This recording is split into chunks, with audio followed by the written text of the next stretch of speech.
So look, if you're at the point where the officer has you out of the car, they're investigating you for DWI, they're asking you to do the field sobriety tests. You're probably at the point where they are very strongly considering arresting you for DWI. Bear in mind, they're also going to force you to do a breathalyzer or a blood test. So that decision as to whether or not you do the field sobriety test, it's not necessarily going to decide whether or not you get arrested or not.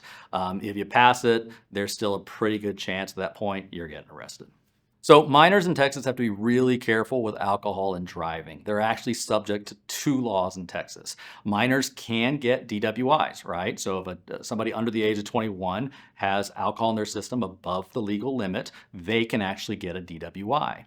But minors also can get DUIs. Because somebody under the age of 21 isn't supposed to be drinking alcohol at all, if a minor gets pulled over and they have even a sip of alcohol, even any detectable amount, they are subject to being arrested for DUI, driving under the influence, as opposed to DWI, driving while intoxicated.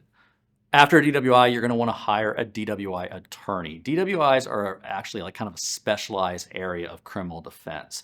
Look for attorneys that have handled lots of DWIs, ones that have had DWI trials, ones that have been DWI prosecutors. At our law firm, we have a few attorneys that actually have been former DWI prosecutors. They've worked with the police, they've worked with highway enforcement, and they know what to look for in these cases. They're the ones that are going to be able to spot the mistakes the officers made during their DWI investigation, whether it's questions that were asked incorrectly, whether it's the field sobriety tests that were done incorrectly, whether it's the breathalyzer that was handled the wrong way. Experienced DWI attorneys are going to spot those things, and that's how you're going to get your cases dismissed.